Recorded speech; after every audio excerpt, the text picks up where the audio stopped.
குட்டீஸ், உங்கள் எல்லாத்துக்கும் கதைன்னா ரொம்ப பிடிக்குமா? நான் கதை சொல்ல போகிறேன், கேளுங்க. ஒரு பெரிய கோயில். அந்த கோயிலுடைய கோபுரத்தில் அழகான பறவைகள் அமர்ந்து இருந்தன. அந்த பறவைகள் எல்லாமே யாராவது கோயிலுக்கு வரவங்க நமக்கு தானியங்களை கொடுப்பாங்க அப்படின்னு சொல்லி ரொம்ப கவனமாக பார்த்துக்கிட்டே இருக்கும். அந்த கோயிலுக்கு வரவங்க எல்லாரும் சில தானியங்களை கொண்டு வந்து அதுக்கு உணவாக தருவாங்க. அதை சாப்பிட்டுக்கிட்டு அங்கேயே இருந்தாங்க. அந்த பறவைகள் எல்லாம் ரொம்ப சண்டை போட்டுக்கிட்டே இருந்தாங்க. ஏன் தெரியுமா? அந்த பறவைகள் புறாக்கள். அவைகள் 2 வகையாக இருந்தாங்க. ஒருத்தர் ரொம்ப வெள்ளையாக இருப்பாங்க, இன்னொருத்தர் ரொம்ப கலராக இருப்பாங்க.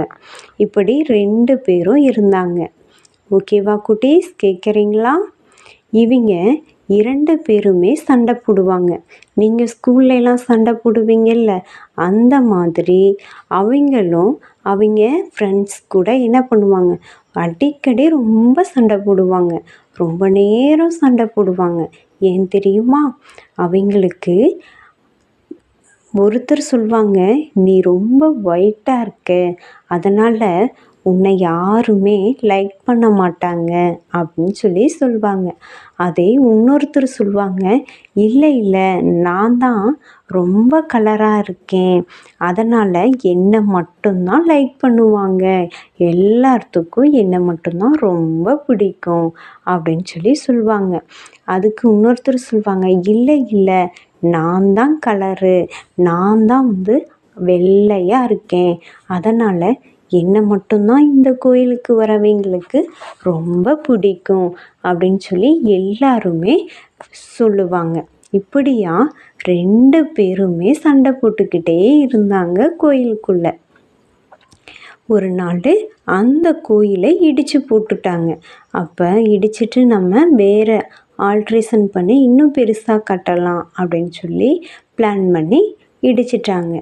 இப்போ இந்த புறாக்கள் எல்லாம் தங்குறதுக்கு இடம் இல்லையே அப்படின்னு சொல்லி ரொம்ப போராடினாங்க. என்னடா பண்ண, எங்கே போகிறது அப்படின்னு சொல்லி அது இருக்கிறதுக்கு ஒரு இடத்தை தொலைவி அங்கேயும் இங்கேயும் போனாங்க. ஆனால் அவங்களுக்கு எந்த ஒரு இடமே அவங்களுக்கு கிடைக்கல, செட்டே ஆகலை. அவங்களுக்கு சாப்பாட்டுக்கு தானியமும் கிடைக்கல. அப்படியா ரொம்ப தூரம் அவங்க போனாங்க.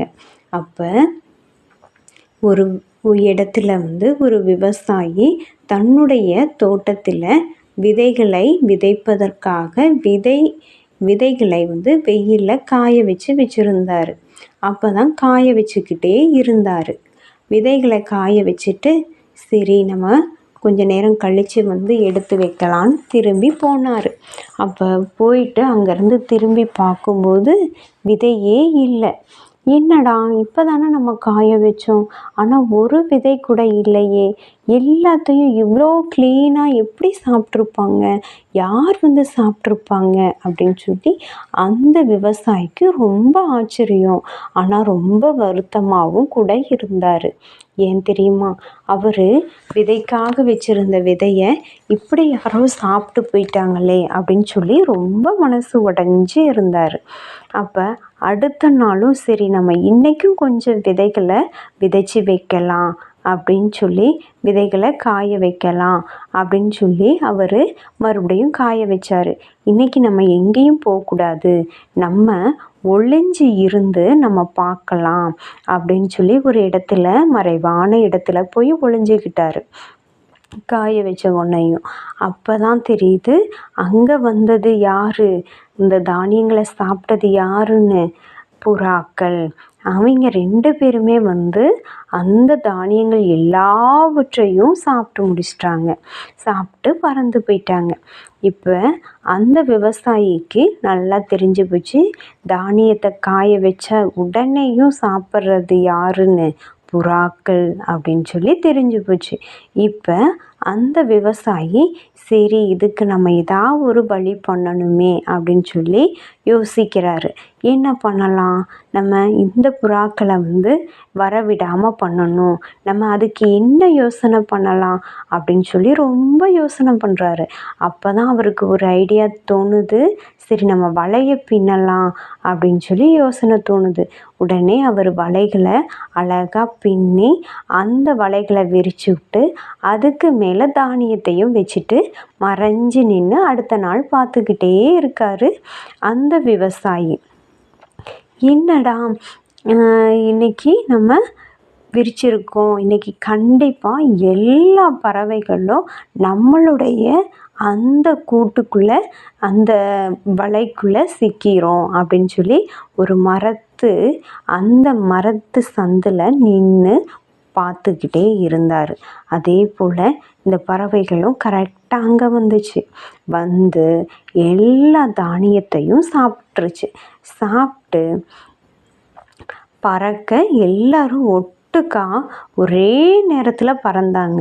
அப்போ பறக்கும்போது மேலே உயரமாக ரொம்ப ஹைட்டாக பறந்துட்டாங்க. அப்போ ரொம்ப தூரமாக ஹைட்டாக பறக்கும்போது இந்த விவசாயி பார்க்குறாரு, எல்லா பறவைகளும் அந்த வலையையும் சேர்த்து பறந்து மேலே போயிட்டாங்க. ஐயோ, நம்ம இவ்வளோ கஷ்டப்பட்டு வலையை பின்னணுமே அப்படின்னு சொல்லி அந்த விவசாயிக்கு ரொம்ப மறுபடியும் வருத்தம். ரொம்ப அவர் மனம் நொந்து போயிட்டாரு.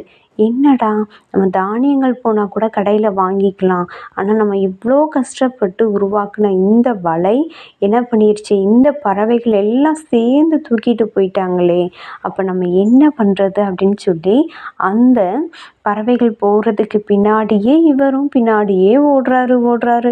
குடுகுடுன்னு ஓடுறாரு. அந்த பறவைகளும் வேக வேகமாக பறந்து ரொம்ப ஹைட்டாக போயிடுச்சு. அப்போ பறவைகள் அங்கேயும் போய் என்ன பண்ணுறாங்க, சண்டை போடுறாங்க. என்னன்னு தெரியுமா, வெள்ளை நிற புறா சொல்லிச்சு, நான் தான் வெள்ளையாக இருக்கனால எனக்கு தான் ரொம்ப சத்து அதிகம், நான் தான் ரொம்ப ஸ்ட்ரென்த்தாக இருக்கேன், அதனால் இந்த வலையையும் கூட்டிட்டு உங்களையும் நான் தூக்கிட்டு நான் போகிறேன், எனக்கு தான் அவ்வளோ ஸ்ட்ரென்த்து இருக்குது அப்படின்னு சொல்லி இந்த வெள்ளை நிற புறா சொல்லிச்சு. அதுக்கு கலர் நிற புறா சொல்லிச்சு, இல்லை நான் தான் ரொம்ப ஸ்ட்ரென்த்தாக இருக்கேன், வெள்ளை நிற புறா ஸ்ட்ரென்த்து இல்லை, நீ ஸ்ட்ரென்த்தே இல்லை, நான் தான் ரொம்ப கலராக இருக்கேன், எனக்கு தான் நிறைய ஸ்ட்ரென்த் இருக்குது, நான் தான் உங்களை மறுபடியும் நான் உயரத்துக்கு கொண்டு போகிறேன், உங்களை மட்டும் கொண்டு போகிறது இல்லாமல் இந்த வலையையும் நான் தான் தூக்கிட்டு போகிறேன் அப்படின்னு சொல்லி அங்கேயும் போய் 2 பேரும் சண்டை போட்டுக்கிட்டாங்க. சண்டை ரொம்ப அதிகமாகிடுச்சு. அப்போ சண்டை ரொம்ப அதிகம் ஆகும்போது அவங்க சண்டையை மட்டும் கவனமாக வச்சுருக்காங்க, பறக்கிறத மறந்துடுறாங்க. நல்லா உயரமாக அடித்து பறந்தால் தானே மேலே போக முடியும். அப்போ பறக்க முடியல, அங்கே இருந்த மரத்து கிளையில் மாட்டிக்கிட்டாங்க. இப்போ அவங்க சண்டை இன்னும் அதிகமாகுது, சண்டை போட்டுக்கிட்டே இருக்காங்க. அப்போ பின்னாடி அந்த விவசாயி வேகமாக ஓடி வர்றாரு. அப்பா, மரத்து கிளையில் மாட்டி இருக்கையில் நான் உன்னை பிடிச்சிக்கிறேன் பாரு, உன்னை கூண்டில் அடைச்சி வைக்கிறேன் பாரு அப்படின்னு சொல்லி வேகமாக ஓடி வராரு. அவர் இன்னும் வேகமாக ஓடி வராரு. இப்போ சண்டையை இந்த பறவைகள் ஸ்டாப் பண்ணிருச்சு. இல்லை, நம்ம முதயாட்டம் பறக்கணும் அப்படின்னு சொல்லி சண்டையும் போட்ட மாதிரியே இருந்துக்கிட்டு ஒருத்தர் கூட ஒருத்தர் பேசாமல் அவங்க தனித்தனியாக பறக்கலாம் அப்படின்னு சொல்லி பறக்க ஆரம்பித்தாங்க. ஆனால் அவங்கனால போகவே முடியலை, உயரமாக பறக்கவே முடியல, அந்த மரக்கிளையில் ரொம்ப மாட்டிக்கிட்டாங்க. அப்போ உடனே அவர் பக்கத்தில் வந்துட்டார் விவசாயி. மரத்துக்கு பக்கமாக வந்தோடனையும் மேலே வேக வேகமாக ஏறி போய் அந்த வலையோடு இருக்கக்கூடிய அந்த பறவைகளையும் அந்த புறாக்களையும் பிடிச்சிட்டாரு.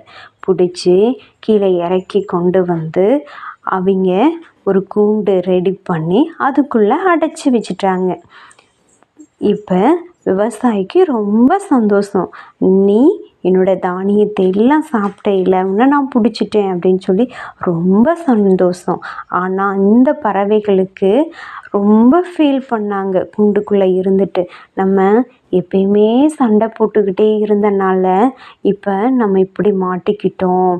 நம்ம ஒற்றுமையாக இருந்திருந்தா நம்ம இன்னும் உயரமாக நல்லா பறந்து வேறொரு இடத்துக்கு போய் நம்மளை காப்பாற்றிருக்க முடியும் தானே. இப்போ நமக்கு ஒற்றுமை இல்லாதனால நம்ம இப்படி மாட்டிக்கிட்டு இப்படி விவசாயி கையில் மாட்டிக்கிட்டோமே அப்படின்னு சொல்லி அப்போ தான் அவங்களுடைய தவறை உணர்ந்தாங்க.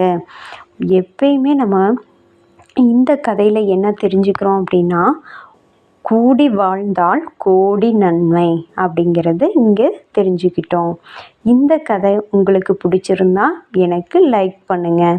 தேங்க்யூ.